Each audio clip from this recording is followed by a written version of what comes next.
Hello everyone, welcome to economics preparation.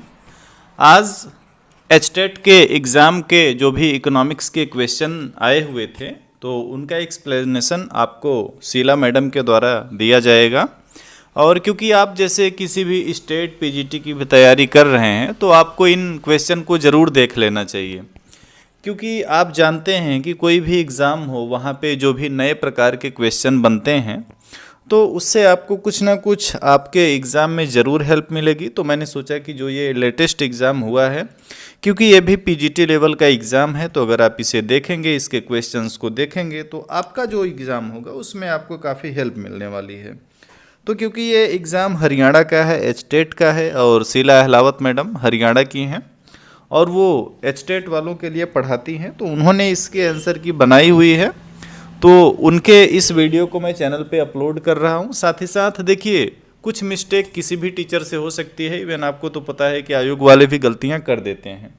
तो मान लीजिए अगर एक दो क्वेश्चन मिस्टेक भी होंगे तो आप उनको जब आपकी ऑफिशियल आंसर की आएगी तो उससे भी देख के सुधार सकते हैं, या जो भी कुछ ऐसा होगा तो इस वीडियो के कमेंट बॉक्स में मैं वो मैसेज पिन कर दूंगा, तो वहाँ से आप चीज़ों को समझ लेंगे कि कोई मिस्टेक हुई है या जो भी बातें हैं, ठीक है ना।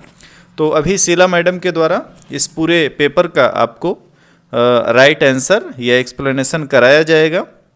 ध्यान से आप पूरे क्वेश्चन को देखेंगे और कोई भी अगर आपको नया क्वेश्चन मिलता है, नया पॉइंट मिलता है, तो इसको आप कहीं नोट कर लीजिए, क्योंकि ये आपके एग्ज़ाम के लिए काफ़ी हेल्पफुल हो सकता है। साथ ही साथ अगर आप ये चाहते हो क्वेश्चन पेपर, तो इसके लिए आपको इस वीडियो के डिस्क्रिप्शन बॉक्स में मिल जाएगा हमारे टेलीग्राम ग्रुप का लिंक, और आप उसमें जा करके उस ग्रुप को ज्वाइन करके इस पेपर की पीडीएफ भी ले पाएंगे। तो चलिए, अब शीला मैम के द्वारा इस क्वेश्चन पेपर का आपको एक्सप्लेनेशन कराया जाएगा। ध्यान से सुनिए, समझिए और अपने एग्ज़ाम के पॉइंट ऑफ व्यू से इन बातों को ध्यान रखिए। Hello everyone, welcome back to the channel. आज की इस वीडियो में हम एचटेट इकोनॉमिक्स दिसंबर 2022 यानी कि जो आज के दिन आपका एग्जाम हुआ है उसका कंप्लीट सॉल्यूशन लेकर आए हैं। जल्दी से आप अपने आंसर को मैच कर लीजिए और हमें कमेंट बॉक्स में ज़रूर बताइएगा कि आपका स्कोर कितना रहा। ये है सेट सी को हम सोल्व करवा रहे हैं। आपके पास जो भी सेट है उसको मैच करते जाइए, आगे पीछे हो सकता है कि क्वेश्चन हो आपके। तो चलिए, सबसे पहला क्वेश्चन है सेट सी में कि नेचुरल रेट ऑफ अनएम्प्लॉयमेंट, बेरोजगारी की प्राकृतिक दर, is the rate of unemployment, यानी कि बेरोजगारी की प्राकृतिक दर वह दर है जहां पर क्या होता है कि इन्फ्लेशन स्टेबल रहता है, अनस्टेबल रहता है, फॉल करता है, या फिर क्या है, राइज करता है। तो देखिए, अनएम्प्लॉयमेंट जो रेट होती है, नेचुरल अनएम्प्लॉयमेंट जो रेट होती है, वहां पर जो इन्फ्लेशन होता है, इसका आंसर हो जाएगा एक, फर्स्ट कि रेट ऑफ इन्फ्लेशन क्या रहेगा, स्टेबल रहेगा। उसके बाद देखते हैं हम कि which of the following can not determined by graphic method, इनकी कौन सा इसमें से ऐसा है जिसको हम ग्राफिक मेथड से नहीं दिखा सकते। तो मीन है आपका, मीडियन, मोड, क्वार्टाइल नहीं है, आंसर हो जाएगा फर्स्ट। उसके बाद आता है कि which of the following relation is incorrect कौन सा। तो आप देख लीजिए कि GDP at A market price, जब आप जीडीपी को मार्केट प्राइस पर निकालते हो तो क्या होगा, तो GDP at A factor cost, इधर क्या करना है आपको कि सिर्फ यहाँ से जी भी कोई चेंज नहीं है, डी से डी भी कोई चेंज नहीं है, पी से पी भी कोई चेंज नहीं, सिर्फ क्या है कि मार्केट प्राइस से आपको फैक्टर कॉस्ट से आपको मार्केट प्राइस पर जाना। तो ये तो नेट इनडायरेक्ट टैक्स तो आपका प्लस होगा ही इसके अंदर। उसके बाद आप देखिए, उसके बाद सेकंड है कि एनएनपी एट ए फैक्टर कॉस्ट। अब देखिए, यहाँ से एन से एन तो है ही, डी से एन जाना, तो यानी कि डोमेस्टिक से नेशनल जाओगे तो ये net factor income from abroad भी प्लस रहेगी। अब देखिए, जीएनपी एनएनपी, यहाँ से एन से जी पर जाना, तो डेप्रिसिएशन क्या हो जाएगा, यहाँ पर माइनस हो जाएगा, लेकिन यहाँ पर क्या है, प्लस है, तो आंसर इसका यही है। उसके बाद है कि जीएसटी कब लागू हुआ था, 1 जुलाई 2017 को। उसके बाद आता है क्वेश्चन कि for the calculation of arithmetic mean the class interval should be, कि क्लास इंटरवल कैसा होगा कि समांतर माध्यक गणना के लिए वर्गांतर होने चाहिए, यानी कि जो भी क्लास इंटरवल है वो कैसा होना चाहिए, अनइक्वल नहीं होना चाहिए, एक्सक्लूसिव भी हो सकता है, इक्वल भी हो सकता है। तो आंसर हो जाएगा इसका 2, आंसर हो जाएगा इसका ये, both and 2 are possible, third नहीं होगा उसका। उसके बाद है कि which of the following statement is incorrect regarding money supply, money supply से रिलेटेड, मनी सप्लाई का क्वेश्चन आपको करवाया हुआ है ना अच्छे से। तो इसके अंदर देखिए the supply of money is a stock variable, बिल्कुल सही है कि ये स्टॉक वेरिएबल है। उसके बाद है कि the supply of money does not have any time dimension, क्यों? अगर टाइम डायमेंशन होता तो ये फ्लो कंसेप्ट हो जाता। M3 is the most widely used measure of money supply, बिल्कुल सही है। उसके बाद M4 बीइंग मोस्ट लिक्विड, नहीं, M1 सबसे लिक्विड होता है, उसके बाद M2 होता है, उसके बाद M3, ये तो सबसे लास्ट में आता है। ये तो यही जो फोर्थ है वही आंसर हो जाएगा। इंडिया का रैंक कितना है HDI में, ह्यूमन डेवलपमेंट इंडेक्स में? 132। उसके बाद है कि current account of balance of payment, कितनी बार मैंने आपको क्वेश्चन करवाया। Current account of balance of payment किसको रिकॉर्ड करता है? कि export and import of goods services, तो ये करता है इसको, कि सॉरी, जो करंट अकाउंट होता है बैलेंस ऑफ पेमेंट क्या करता है? करंट अकाउंट में क्या क्या आएगा आपका? Export and imports of goods, export and imports of services, unilateral transfer, तो तीनों की तीनों इसके अंदर आ जाएंगे। वन आंसर हो जाएगा इसका फोर्थ।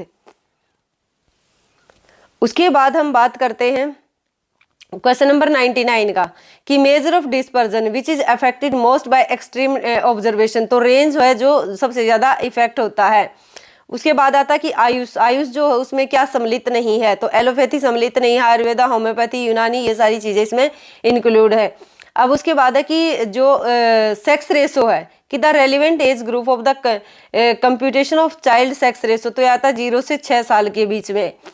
उसके बाद आता है क्वेश्चन कि which of the following deficit indicates how much government borrowing is going to meet expenses other than interest payment. तो आप सभी जानते हो कि आप जो प्राइमरी डेफिसिट निकालते हो, तो प्राइमरी डेफिसिट का फॉर्मूला क्या होता है? कि physical deficit minus rate of interest, ठीक है ना। तो फिजिकल डेफिसिट यहाँ पर ये प्राइमरी डेफिसिट है, इसमें से अगर घटा दोगे तो आपका एक सेकेंड, उल्टा लिखा हुआ कि प्राइमरी डेफिसिट है, उसमें से अगर हम फिजिकल डेफिसिट में से रेट ऑफ इंटरेस्ट को माइनस कर देंगे तो क्या निकल आएगा आपका? Primary deficit. तो ये है फर्स्ट इसका। उसके बाद है कि एक्सक्लूजन प्रिंसिपल किसके ऊपर लागू नहीं होता? देखिए पब्लिक जो गुड्स होती है उसमें आपका जो एक्सक्लूजन है वो अप्लाई नहीं होता। उसके बाद है क्वेश्चन 104 की प्रोग्रेसिव टैक्स क्या होता है? The tax payment as a percentage of income falls, कि कर भुगतान आय के प्रतिशत के रूप में घटता नहीं। ये क्या होता है? जैसे जैसे इनकम बढ़ती है वैसे वैसे टैक्स बढ़ता। तो आंसर देखो इसका है थर्ड, कि the tax payment as a percentage of income increase, कर भुगतान आय के प्रतिशत के रूप में बढ़ता है। उसके बाद आता है क्वेश्चन नंबर 105। अब इसको देखिए कि which of the following statement incorrect. अब ये जानते हैं कि परफेक्ट कोरिलेशन क्या होता है? ये पॉजिटिव नेगेटिव, पॉजिटिव ऐसे होगा और नेगेटिव ऐसे होगा, तो इक्वल टू 1 होगा। उसके बाद है इसमें से इनकरेक्ट पूछा गया, आंसर पूछा गया है यहाँ पर इनकरेक्ट कौन सा? तो पहले वाला करेक्ट है। दूसरे वाला कि यदि हम स्टैंडर्ड डेविएशन का स्केयर कर दे तो वो वेरिएंस बन जाएगा, सही है। ये वाला इसका आंसर गलत है, यानी कि जो भी आंसर होगा वो थर्ड होगा। और ये भी सही है कि मीन डेविएशन जो है 4/5 होता है स्टैंडर्ड डेविएशन का। उसके बाद आता क्वेश्चन कि the value of coefficient of variation exceed 100%, यदि वो 100% से इंक्रीज होती है तो क्या होगा? जो स्टैंडर्ड डेविएशन है वो ग्रेटर देन होगा मीन से। इसको फिर भी आप एक बार जब आपका एक तरीके से आंसर की आएगी तो इसको मैच कर लेना। उसके बाद आता है कि क्वेश्चन की इकोनॉमिक सर्वे जो 2019 है उसके अनुसार जो ईज ऑफ डूइंग बिजनेस है उसकी कितना है? 63 जो आपकी रैंकिंग है। उसके बाद आता है कि जो कोवेरिएंस है, यानी कि कोवेरिएंस एक्स एंड वाई यदि लेस देन 0 है तो क्या होगा? नेगेटिव होगा। Relation between the two variable, इनकी दो वेरिएबल्स के बीच में जो रिलेशन होगा नेगेटिव होगा। ई फ्रीक्वेंसी डिस्ट्रीब्यूशन पॉजिटिवली स्क्यूड, वह कह रहे हैं कि जो frequency distribution of positive skewed है, मीन ऑफ द डिस्ट्रीब्यूशन, अगर वो नेगेटिव स्क्यूड होता तो क्या होता? ये होता ना कि ये मीन होता है, ये मीडियन होता है आपका, और उसके बाद क्या होता है? ये मोड होता। तो ऐसे होता पॉजिटिव में, नेगेटिव होता तो इस तरीके से हो जाता है, ये मोड आपका सबसे बड़ा हो जाता। तो इसमें आ जाएगा आंसर फर्स्ट कि the mean of the distribution would be greater than the mode, smaller mode, less than या इक्वल, नहीं ग्रेटर देन आएगा इसमें। उसके बाद है क्वेश्चन कि विच ऑफ द डिपॉजिट में सर्व मीडियम ऑफ एक्सचेंज। देखिए टाइम डिपॉजिट को तो हम मीडियम ऑफ एक्सचेंज में नहीं ले सकते, फिक्स डिपॉजिट को, तो मीडियम ऑफ एक्सचेंज में क्या आएगा? आपका डिमांड डिपॉजिट आएगा। उसके बाद आता है in classical theory decrease in money supply. आपको पता है कि क्लासिकल थ्योरी में मनी सप्लाई का और प्राइस का 1 to 1 का रिलेशन है, तो मनी सप्लाई घटेगी तो प्राइस लेवल भी घट जाएगा। उसके बाद है कि the standard deviation of set 50 items is 6.5 if value of each items is increase by 5 then the standard deviation will B.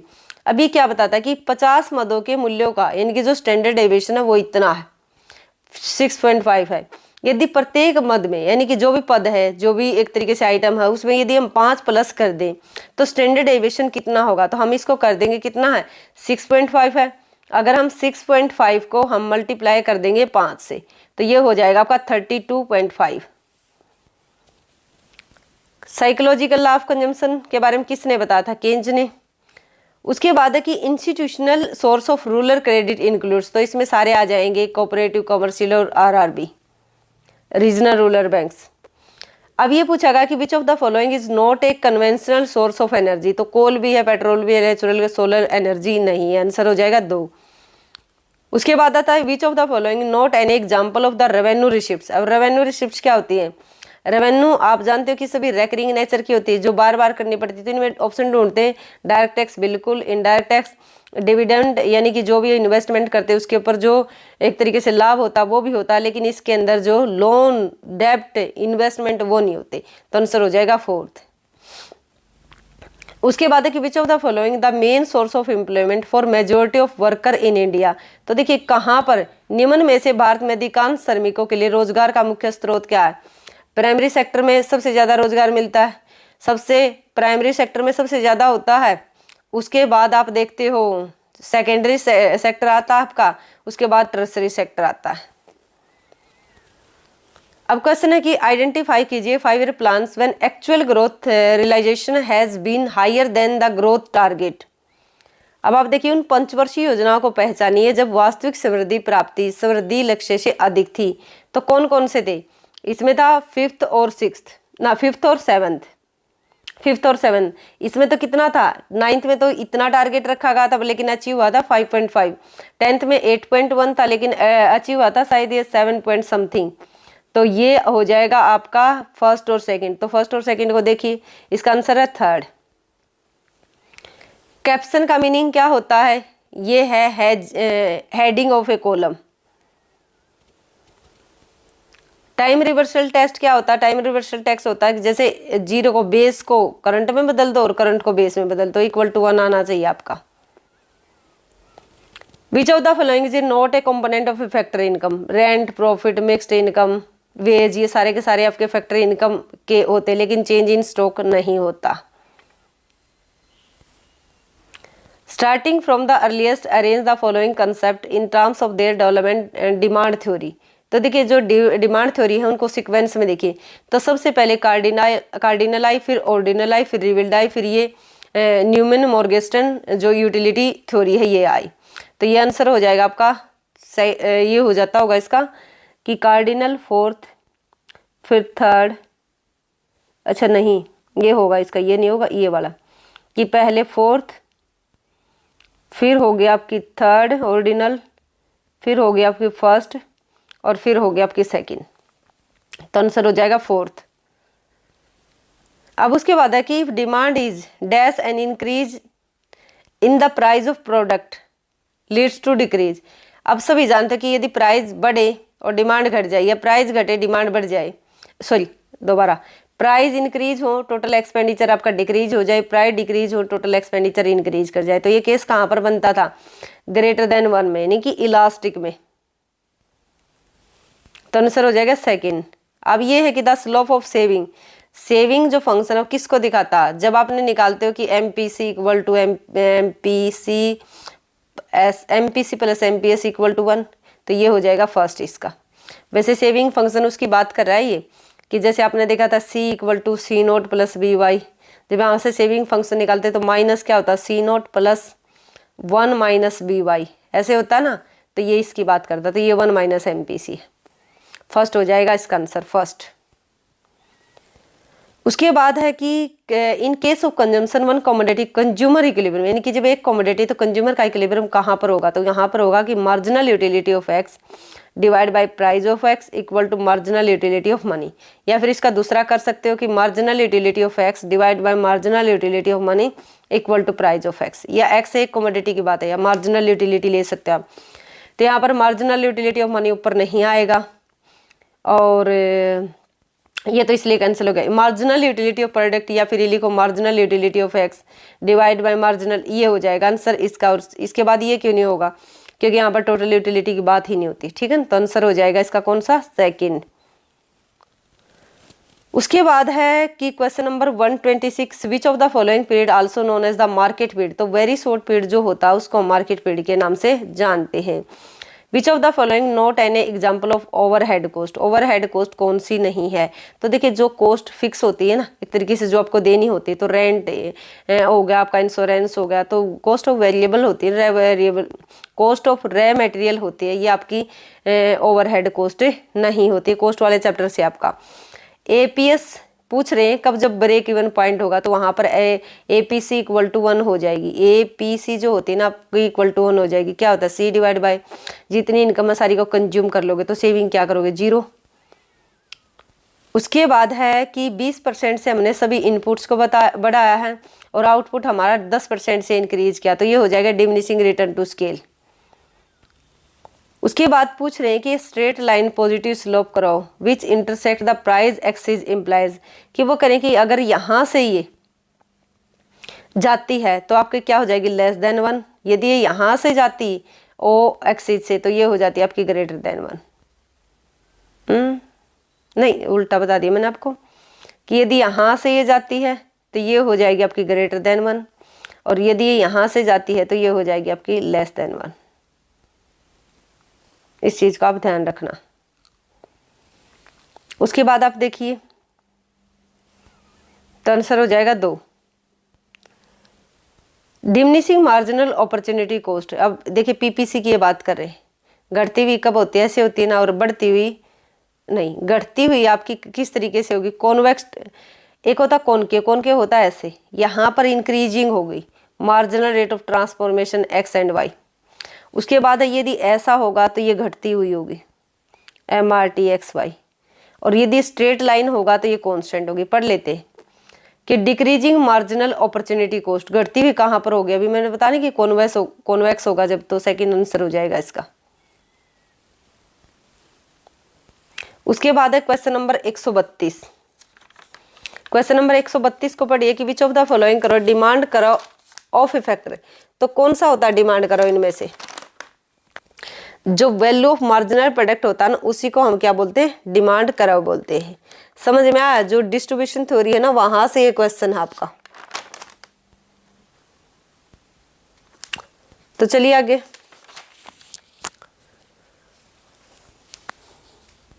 उसके बाद चलते हैं हम कि परफेक्ट कंपटीशन के अंदर एक पूर्ण प्रतियोगी फर्म के मांग वक्र के अंतर्गत आने वाले क्षेत्र को क्या बोलते हैं, कुल आय। P/Q होता है ना यहाँ पर, P/Q, तो ये हो जाएगी आपकी टोटल रेवेन्यू,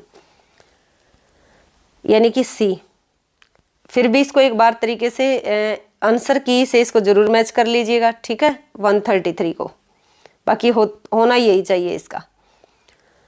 उसके बाद है कि which of the following factors does not stall the entry of other firms in oligopolistic industry. निम्नलिखित में से कौन सा कारक एक अल्पाधिकारी उद्योग में अन्य फर्मों के प्रवेश को बाधित नहीं करेगा, यानी कि रुकावट नहीं पैदा करेगा।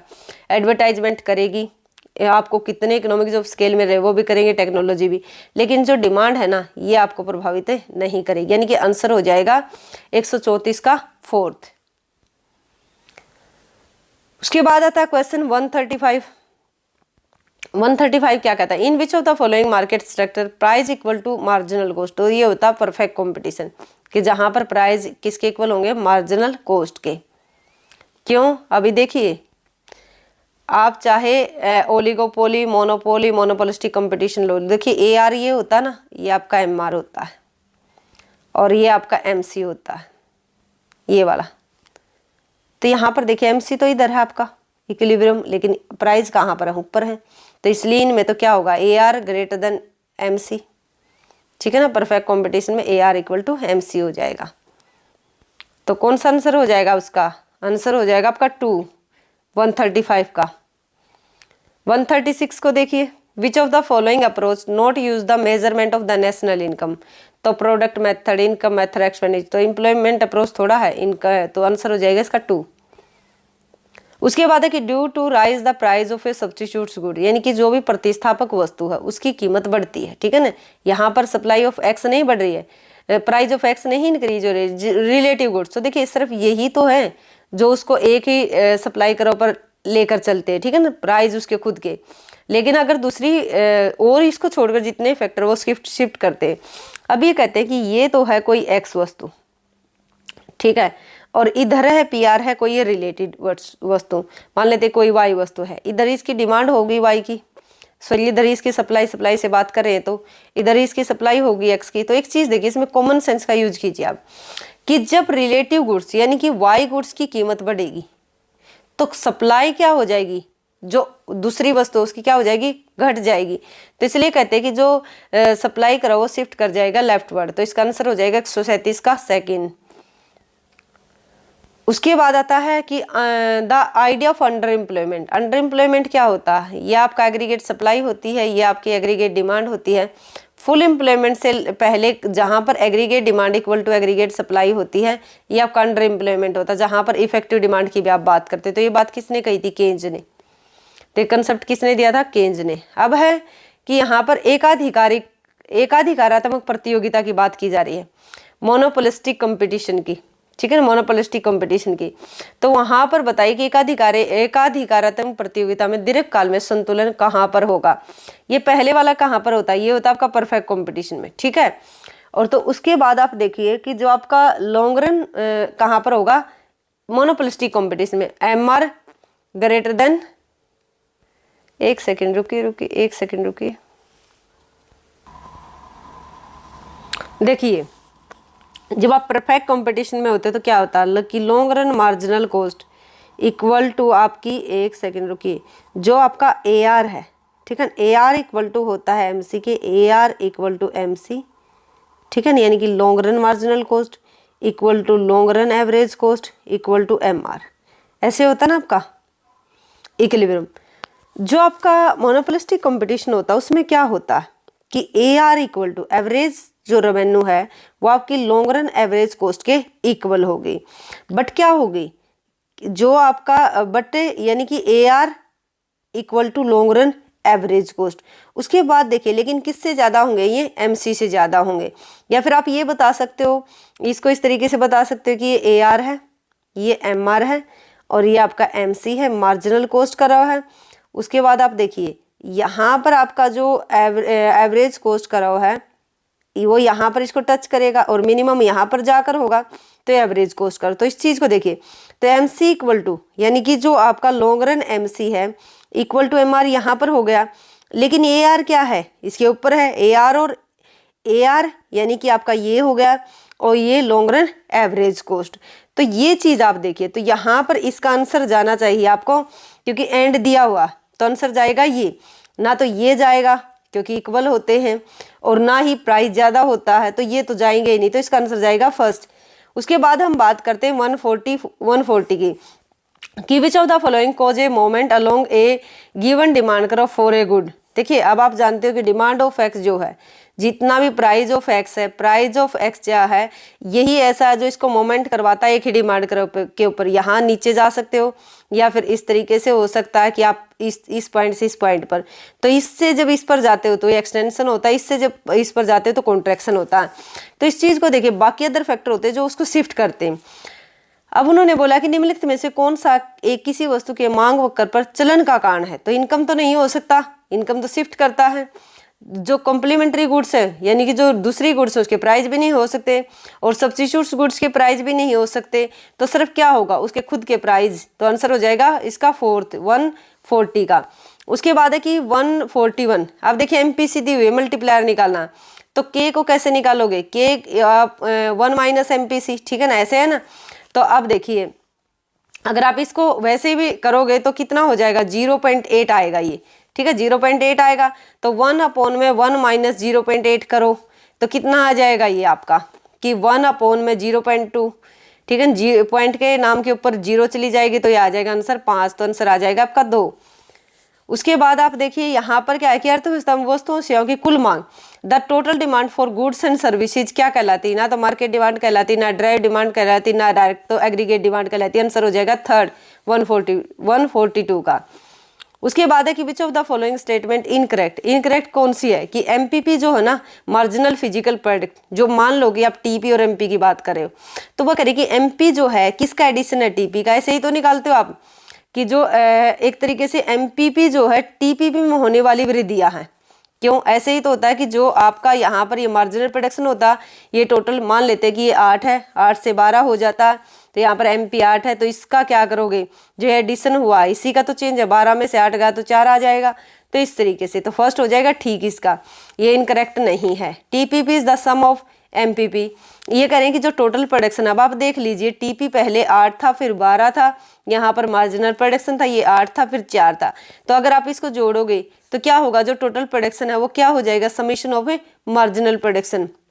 उसके बाद देखिए कि जो आपका टीपीपी है is the implication of APP and the level of employment, कि एपीपी यानी कि एवरेज प्रोडक्शन जो है वो रोजगार के स्तर का गुणनफल टीपीपी होता है। अब क्या कह रहे हैं कि जो टोटल फिजिकल प्रोडक्शन है, जो टीपी ही मान लो आप इसको एक तरीके से, वो क्या है, कैसे निकालोगे आप, प्राइस यानी कि एवरेज प्रोडक्शन इनटू में लेबर, कितना हमने लेबर लगाया उसने इतना प्रोडक्शन किया, तो इन दोनों का मल्टीपल ही तो होता है ये, ठीक है। जो टीपीपी होगा यानी कि जो एक तरीके से जो टोटल प्रोडक्शन होगा आपका वो इसी का मल्टीपल होगा, तो ये भी हो जाएगा ठीक।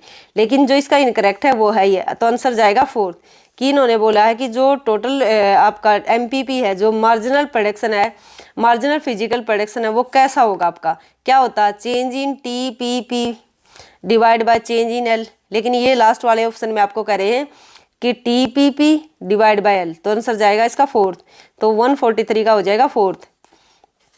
144 को देखिए कि which who state the supply creates on demand, किसने बात की थी, जेबी से ने, ठीक है ना, के पी से, जे पी से, तो जे पी जे एम से नहीं, जे बी से है वो, कि supply creates on demand. Which of the following is not the assumption of the indifference करो, कौन से अजम्पशन इंडिफरेंस करो कि नहीं है। मैंने बार बार कहा था कि पढ़ कर जाना, तो वीक ऑर्डरिंग भी है, जो आपकी कांस्टेंट इनकम भी है, ठीक है ना। तो देखिए अब क्या नहीं है इसमें कि constant of marginal utility of money, ठीक है ना, constant of marginal utility of money ये नहीं है, ये आपका ऑर्डिनल में था, सॉरी जो कार्डिनल था ना, कार्डिनल जहां पर गणनावाचक उपयोगिता बोलते हैं वहां पर थी, ये इंडिफरेंस क्रम में नहीं है, तो constant marginal utility of money नहीं होगी, यहाँ पर ये चेंज होती रहेगी, तो 145 का हो जाएगा थर्ड, ठीक है। अब चलते हैं 146 के ऊपर, कि which of the following not an example of imperfectly competitive market, कि निम्नलिखित में से कौन सा अपूर्ण प्रतियोगी बाजार का उदाहरण नहीं है, तो मोनोपोली है, मोनोपोलिस्टिक कंपटीशन, ओलिगोपोली, लेकिन प्योर कंपटीशन नहीं है, फोर्थ हो जाएगा 146 का। उसके बाद चलते हैं 147 पर, कि क्लासिकल इकोनॉमिक्स की बात की जा रही है, सप्लाई कर्व कैसा होता है उनका, परफेक्टली इनइलास्टिक होता है, तो आंसर हो जाएगा 2। उसके बाद बता रहे हैं कि मार्जिनल एफिशिएंसी ऑफ कैपिटल 10 है और जो आपका ब्याज की दर 5 है, तो मार्जिनल एफिशिएंसी ऑफ कैपिटल क्या है, ग्रेटर देन है रेट ऑफ इंटरेस्ट से, तो आपको इन्वेस्टमेंट करना लाभदायक होगा, प्रॉफिटेबल होगा, तो आंसर हो जाएगा 148 का फर्स्ट। उसके बाद बात की जा रही है कि short run marginal cost curve, cuts which the following curve at the minimum their minimum points, कि किस किस के मिनिमम पॉइंट पर एमसी कट करता है। तो देखिए ये आपका एवरेज फिक्स कॉस्ट करो होता है एएफसी, उसके बाद आप देखिए ये आपका होता है एवरेज वेरिएबल कॉस्ट करो, और ये होता है आपका एवरेज कॉस्ट करो। जो एमसी होता है मार्जिनल कॉस्ट करो होता है वो इनके, एक सेकेंड, ये है आपका एवरेज वेरिएबल कॉस्ट करो, और ये ऊपर है ये आपका एवरेज कॉस्ट करो, और ये है आपका मार्जिनल कॉस्ट करो। तो देखिए ये जो मार्जिनल कॉस्ट करा होता है इन दोनों के मिनिमम पॉइंट पर, एबीसी और एसी के, एएफसी तो अभी रेक्टेंगुलर हाइपरबोला होता तो गिर ही रहा होता, तो एसी और एबीसी के मिनिमम पॉइंट पर कट करता है। उसके बाद देखिए वैल्यू ऑफ मार्जिनल प्रोडक्ट कैसे निकालोगे, पी इंटू एमपीपी, कि प्राइस को हम मार्जिनल फिजिकल प्रोडक्ट से अगर मल्टीप्लाई कर देंगे तो वैल्यू ऑफ मार्जिनल प्रोडक्ट निकल कर आ जाएगी। वीएमपी को क्या बोलते हैं? लेबर का डिमांड करा हुई। ये था आपका पेपर। तो आई होप कि आपको मतलब ये क्लास अच्छी लगी होगी। आप अपने जो आंसर है वो ज़रूर मैच कीजिएगा।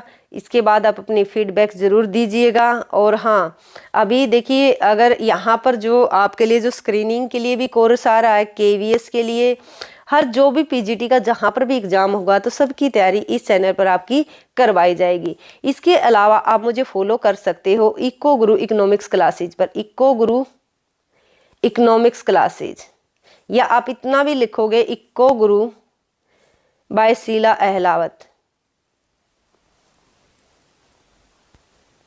तब भी आपको चैनल मिल जाएगा। वहाँ पर आपको जो भी यूपी पीजीटी के जितने भी अभी पेपर हैं वो सारे सोल्व करवाए जाएंगे। केवीएस के जितने भी प्रीवियस पेपर हैं वो सोल्व करवाए जाएंगे। और आप मेरे इस नंबर पर मुझसे कांटेक्ट कर सकते हो 9468008900। इस पर आप मुझे व्हाट्सएप मैसेज कर सकते हो। तो थैंक यू।